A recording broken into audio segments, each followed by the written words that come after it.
हमारे चैनल की regular update पाने के लिए जल्दी से चैनल को सब्सक्राइब कर दीजिए और हाँ, बेल आइकन दबाना बिल्कुल ना भूलिए। केरल के कोझिकोड जिले में स्थित कूड़थाई गांव के शांतिपूर्ण माहौल में अशांति मच गई जब खबर आई उन्हीं के गांव में सीरियल किलर जॉलीअम्मा जोसेफ उर्फ जॉली ने कथित तौर पर 14 वर्षों में अपने परिवार के 6 सदस्यों को जहर देकर हत्या कर दी। उसका एक शिकार सिर्फ 2 साल की बच्ची थी। 2002 और 2016 के बीच उत्तरी केरल के कोझिकोड जिले के कूड़ाथाई गांव में रहने वाले थॉमस परिवार के 6 सदस्यों की रहस्यमय तरीके से मौत हो गई। यह सिलसिला 2002 में शुरू हुआ जब 57 वर्षीय रिटायर्ड स्कूल टीचर अन्नम्मा थॉमस, जो जॉली जोसेफ की सास थी, एक दिन अचानक खाना खाते ही बहुत बीमार हो गई। यहां तक उनका यह कहना था, मुझे लगता है मैं मरने वाली हूं। यह सुनते उनके परिवार वालों ने डॉक्टर को बुलाया, जिसने तुरंत अन्नम्मा को अस्पताल ले जाने के लिए कहा। दुर्भाग्यवश अस्पताल में पहुंचने के कुछ ही देर बाद अन्नम्मा की मृत्यु हो गई। 6 साल बाद उनके पति टॉम थॉमस की भी मृत्यु हो गई। वे एक रिटायर्ड सहायक शिक्षा अधिकारी थे। जैसे एक घर में 2 मौतें काफ़ी नहीं थी। 2011 में उनके 42 वर्षीय बेटे रॉय थॉमस ने कथित तौर पर आत्महत्या कर ली। 3 साल बाद अन्नम्मा के भाई मैथ्यू मंजादियल की भी मृत्यु हो गई और उसके 1 महीने बाद एक रिश्तेदार 2 वर्षीय अल्फिन शाजू भी उसी रास्ते पर लोग सुधार गई। आखिरी मौत 2016 में अल्फीन की मां सिली शाजू की हुई। इन सभी मौतों में एक बात समान थी, रॉय की पत्नी जॉलीम्मा हर घटना में मौजूद थी। जॉली अपने मोहल्ले में एक आदर्श पत्नी और बहू के रूप में प्रसिद्ध थी, जो अक्सर चर्च जाया करती थी। उसके बावजूद जून 2019 में उसके पति के भाई और बहन रोजो और रेंजी ने पुलिस में जॉली के खिलाफ शिकायत दर्ज कराई। उन दोनों को विश्वास नहीं था उनके भाई रॉय की मौत आत्महत्या से हुई है। वे कथित तौर पर 2008 में उनके पिता द्वारा तैयार की गई वसीयत की जांच भी चाहते थे, जिसमें परिवार के घर का पोजेशन और 35 सेंट जमीन जॉली और रॉय के नाम कर दी गई थी, जो रॉय की मृत्यु के बाद जॉली अपने नाम होने का दावा कर रही थी। रोजो और रेंजी की शिकायत के परिणाम स्वरूप कोझिकोड ग्रामीण पुलिस ने अपनी तहकीकात शुरू कर दी, जिससे जॉली जल्दी ही शक के घेरे में आ गई। जब उस पर सबूतों की बौछार कर दी गई, वह टूट गई और आखिरकार उसने सभी 6 पीड़ितों को साइनाइड का जहर देके मारने की बात कबूल कर ली। उसने अपने बयान में 2 साथियों का नाम भी लिया, 44 वर्षीय मैथ्यू, जो एक करीबी रिश्तेदार और एक आभूषण की दुकान का प्रबंधक था, और 47 वर्षीय सुनार प्राजी कुमार, जिसने जहर की आपूर्ति की थी। ऐसे घिनौने जुर्म को अंजाम देने वाली जॉली का जन्म कोझिकोड से 300 किलोमीटर दक्षिण में इडुक्की जिले के वाजावारा में एक कैथोलिक परिवार में हुआ। उसके परिवार वाले किसान थे, जिनकी रोजमर्रा की जिंदगी कड़ी मेहनत और परिश्रम से भरी हुई थी। जॉली ऐसी जिंदगी से कोसों दूर रहना चाहती थी। वो एक आलीशान और आरामदायक जिंदगी व्यतीत करने की चाह रखती थी। जॉली पहली बार 1987 में एक मौसी के गृह प्रवेश में शामिल होने के लिए कूड़ाथाई गांव गई थी। तभी उसकी मुलाकात रॉय थॉमस से हुई। क्योंकि रॉय प्रतिष्ठित पोन्नमट्टम परिवार से था, रॉय में उसे एक अच्छे आरामदायक जीवन की चाह पूरी होते हुए दिखी। उन दोनों को एक दूसरे से प्यार हो गया और फरवरी 1997 में उन्होंने शादी कर ली। रॉय की बहन रेंजी के अनुसार रॉय के पिता जॉली और रॉय के रिश्ते से खुश नहीं थे, क्योंकि जॉली के पिता उनके दूर के रिश्तेदार थे। लेकिन अन्नम्मा को लगा जॉली जैसी पढ़ी लिखी लड़की उनके परिवार के लिए अच्छी बहू साबित होगी। शादी के बाद जॉली परिवार में अच्छी तरह से घुल मिलने लगी। रेंजी का कहना है, वो सबकी पसंदीदा बन गई थी। मेरे माता पिता उससे बहुत प्यार करते थे। वह मिलनसार और देखभाल करने वाली लड़की थी। जॉली ने सबको कहा था उसने एमकॉम किया है, इसलिए अन्नम्मा को लगा जॉली को कोई ना कोई नौकरी कर लेनी चाहिए। इतनी डिग्रियां लेने के बावजूद नौकरी ना करना अपने काबिलियत को ज़ाया करना है। लेकिन किसी वजह से जॉली बिल्कुल भी नौकरी नहीं करना चाहती थी। ये नौकरी के बहस थोड़ी कम तब हुई जब साल 1999 में जॉली के बेटे रोमो का जन्म हुआ। लेकिन 1 साल बाद अन्नम्मा फिर से जॉली को नौकरी करने के लिए बोलने लगी। वे इस बारे में जॉली के पिता से भी बात करना चाहती थी। यह बात जॉली के लिए एक चिंता का विषय बन गई। जॉली ने अपने ससुराल वालों से झूठ बोला था कि उसने एमकॉम किया है। असलियत में उसने कॉलेज पहले साल में ही छोड़ दिया था। जॉली को पता था कि अगर उसकी सास उसके पिता से बात करेगी तो उसका झूठ सबके सामने आ जाएगा,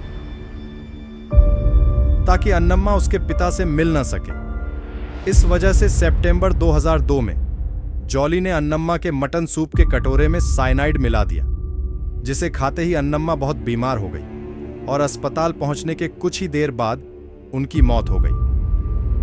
क्योंकि अन्नम्मा बहुत बूढ़ी थी, किसी ने जॉली पे संदेह नहीं किया।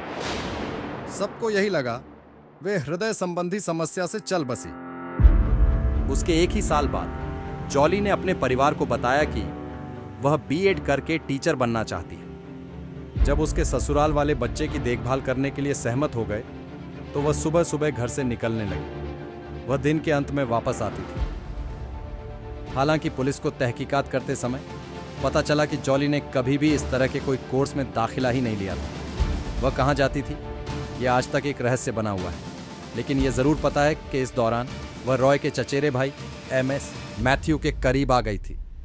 मैथ्यू लगभग 30 किलोमीटर पूर्व थामरससेरी में एक गहनों की दुकान में मैनेजर था।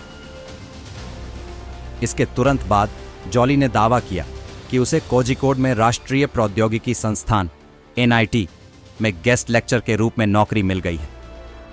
परिवार के सदस्यों का कहना है कि उन्हें जॉली के पास एक ID कार्ड देखा था, जिससे उसकी पहचान NIT के कॉमर्स विभाग में काम करने के रूप में हुई थी।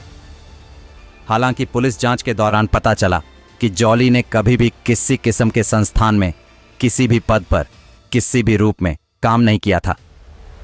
NIT के स्टाफ सदस्यों का कहना है कि वह नियमित रूप से कॉलेज कैंटीन में जाती थी। पुलिस को अभी तक जॉली के वहां जाने का कारण नहीं पता चला है। इस दौरान रेंजी की शादी हो गई और वे अपने पति के साथ कोलंबो में बस गई। उसके पिता टॉम थॉमस समय समय पर उससे मिलने आते थे।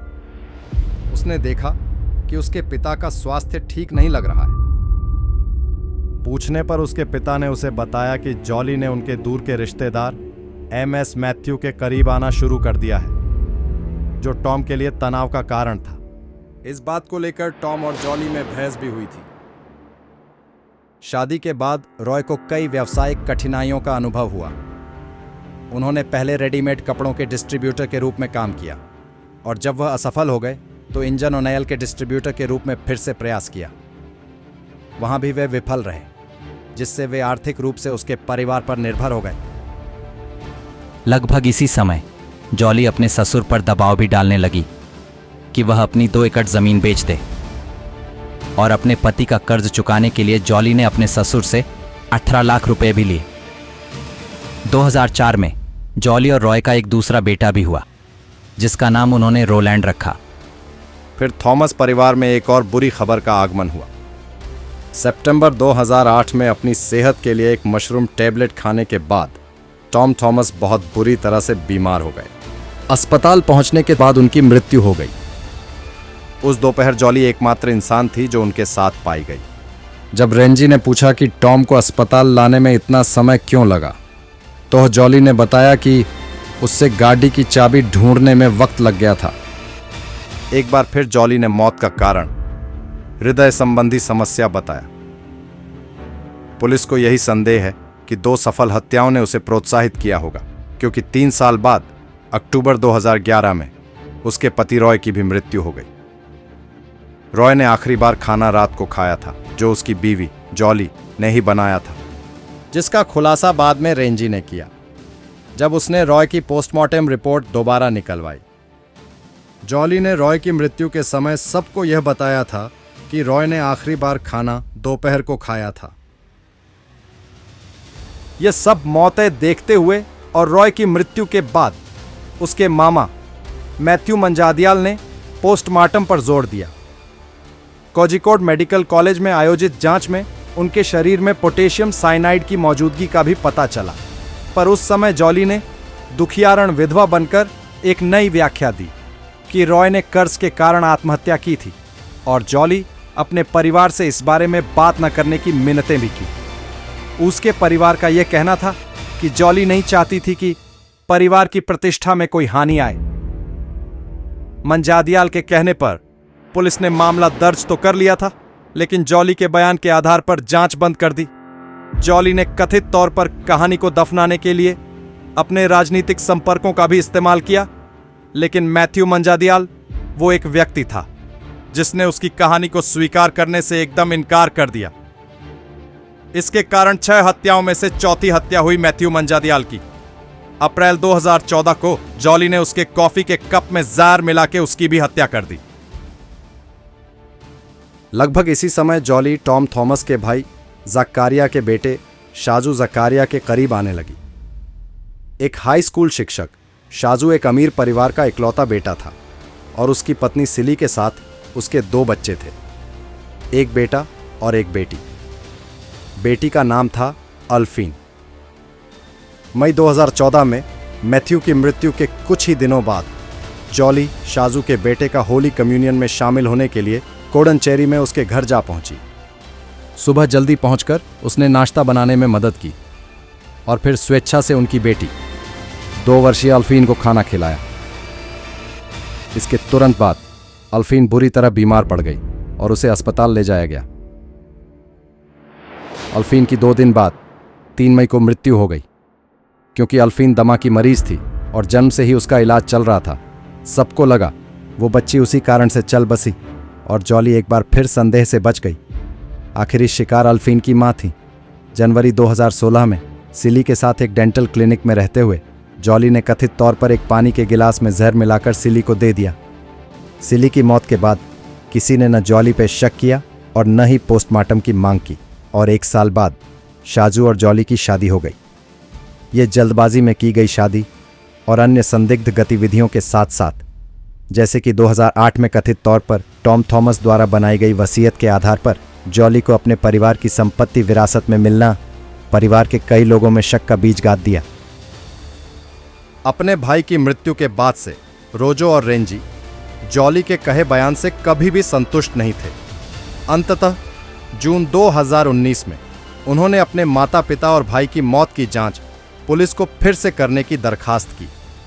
उनकी रिपोर्ट के आधार पर पुलिस ने मौतों की श्रृंखला की जांच शुरू की और सभी शवों को कब्र से बाहर निकाला और उनका पोस्टमार्टम किया गया।